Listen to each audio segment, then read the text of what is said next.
Baiklah, cerita Abu Nawas kali ini berjudul Menangkap Matahari. Bagaimana caranya? Amazing. Kita dengarkan berikut. Ada-ada saja memang perintah Baginda Raja. Memang sih tujuan awalnya adalah menghibur rakyatnya, ya. Namun kalau caranya tidak masuk akal dan mind blowing, tentu hal ini akan membuat pusing orang yang disuruhnya, gitu. Jadi bingung. Siapa lagi kalau bukan Abu Nawas yang menjadi korban pesuruhnya? Jadi ceritanya, suatu hari sang raja mengadakan sayembara untuk menangkap matahari. Bayangkan, hal ini didasari oleh keluhan dari rakyatnya yang merasakan betapa panas dan teriknya matahari di kala siang itu. Hingga memasuki waktu yang sudah ditentukan, tak ada seorang pun yang menyatakan kesanggupannya untuk menetapi sayembara tersebut dengan menangkap matahari. Sang raja pun lalu langsung saja menunjuk si cerdik Abu Nawas untuk menangani hal ini.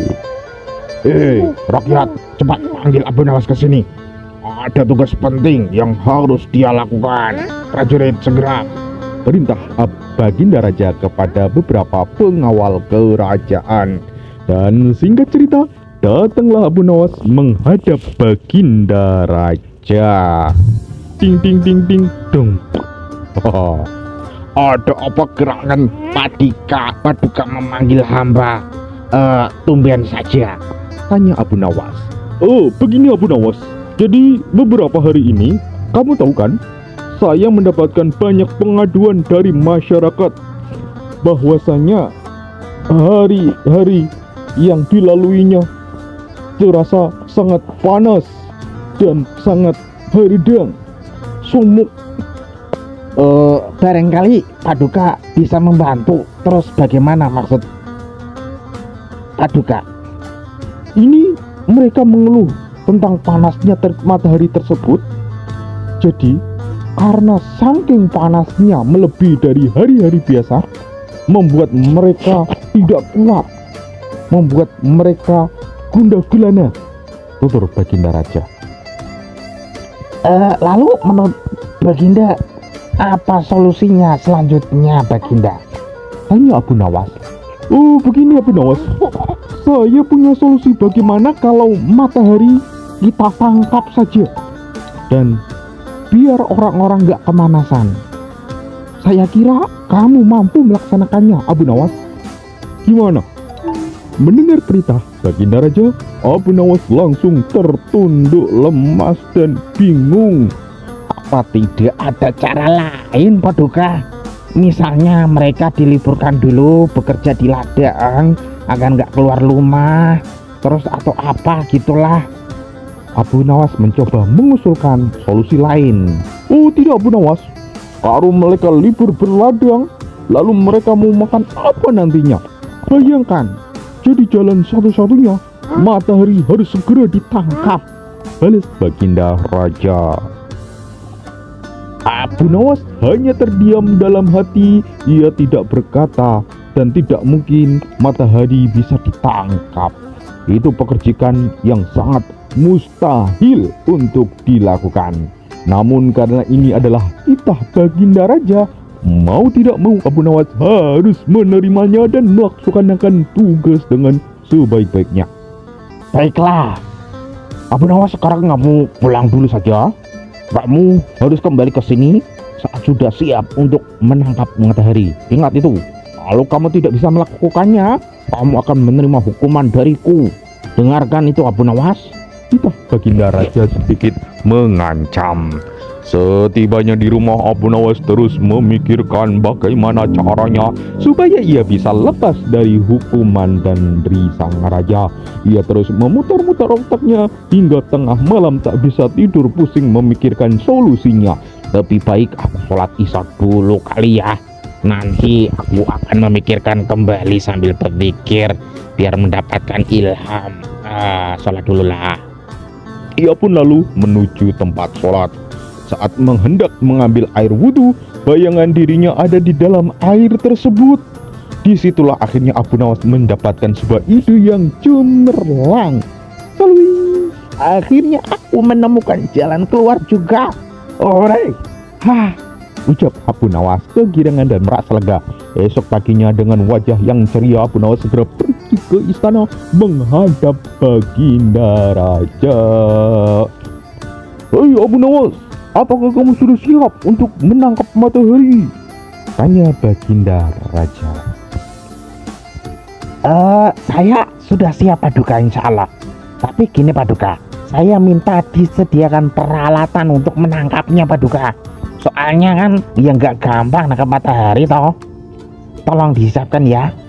Oh, memangnya apa yang kamu perlukan Abu Nawas? Katakan saja padaku. Gak usah malu-malu, biar saya segera siapkan segala peralatannya. Saya meminta ember yang berisi air dan juga kantong yang besar yang tidak bocor. Bisa kan Paduka? Oh, baiklah kalau begitu. Peralatan segera siapkan pengawal. Abu Nawas kemudian pun mengajak salah satu menteri ke tengah lapangan yang luas. Kamu lihat kan Pak Menteri, matahari itu yang ada di atas itu. Sambil menunjuk bayangan matahari yang berada di dalam ember yang berisi air yang ada di tengah lapangan. Nah, sekarang aku akan memasukkan ke dalam kantong ini nanti mataharinya itu, ucap Abu Nawas sambil memasukkan air yang berada di dalam ember tersebut. Sang menteri lantas menghadap ke Baginda Raja untuk mengkonfirmasi kebenaran pekerjaan yang sudah dilaksanakan oleh Abu Nawas dengan tegas dan cepat. Hemat. Serba panas matahari masih terasa sangat menyengat. Baiklah, sekarang perintahkan kepada Abu Nawas untuk membungkus matahari tersebut dan bawakan sini kepadaku. Saya penasaran, nggak percaya kok kayak gini, masih panas kayak gini. Abu Nawas lalu menghampiri Baginda Raja dengan membawa kantong berisi air. Terbayangnya mataharinya sudah aku bungkus dalam kantong ini Baginda Raja. Lihatlah, tutur Abu Nawas. Hei Abu Nawas, coba kamu lihat keluar. Mataharinya itu masih ada di atas, dan aku juga masih merasakan kepanasan, gerah, sehingga Baginda Raja tak percaya bahwasanya Abu Nawas benar-benar menangkap matahari. Benar yang mulia, tapi benar yang mulia, sesungguhnya itu matahari kedua yang mulia. Timpal Abu Nawas gak mau kalah dengan debat sang raja. Yang benar saja, kamu, itu hanya ada satu matahari di dunia ini, bentak Baginda Raja. Paduka Raja memang benar. Jadi ketika berhasil matahari saya tangkap, dunia ini kemudian menjadi gelap gulita Paduka. Kemudian Allah langsung menggantikannya dengan matahari yang baru Paduka. Kasihan orang-orang kalau kegelapan, ujar Abu Nawas.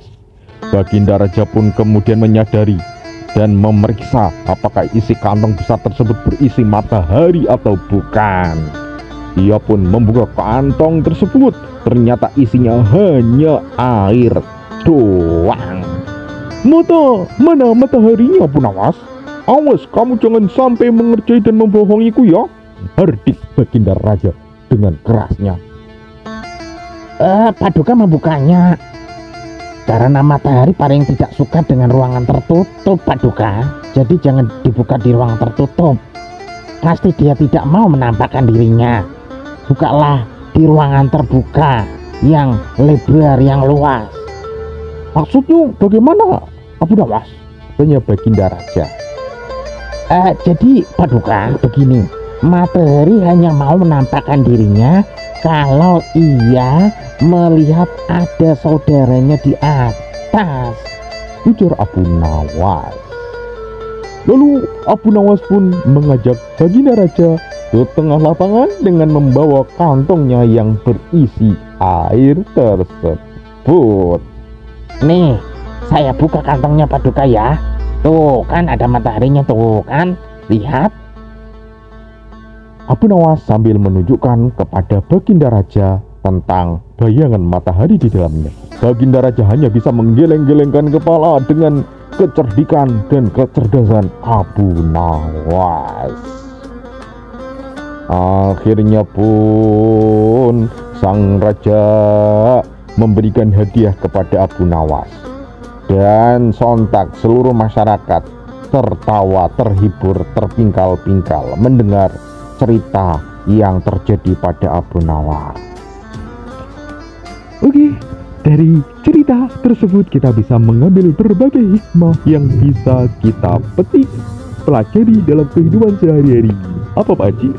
Ya, ceritanya seperti itu. Kita kalau menangkap sebuah bayangan harus juga tahu esensi yang sebenarnya. Jangan hanya mengikuti kemauan orang atau mem yang sedang terjadi, tapi kita harus tahu mengukur kemampuan dan kebutuhan kita hasilnya seperti apa. Ya gitu Pak Haji ya. Kalau ada tren atau kemungkinan ada yang sesuatu yang lagi viral, kita nggak punya kemampuan, kita nggak punya uang untuk membelinya, ya jangan dibeli. Kita harus mengukur, tahu diri apa yang benar-benar kita butuhkan dan apa yang benar-benar kita mampu. Jangan sok-sokan beli yang nggak kuat gitu Pak Haji ya. Iya, pokoknya harus mengukur kemampuan diri kita sendiri, jangan disamakan dengan orang lain gitu ya. Oke, sekian seperti itu ya. Tetap buang sampah pada tempatnya, jangan buang sampah sembarangan. Assalamualaikum warahmatullahi wabarakatuh. Waalaikumsalam warahmatullahi wabarakatuh. Jangan lupa untuk like, share, and comment. Dadah. Assalamualaikum.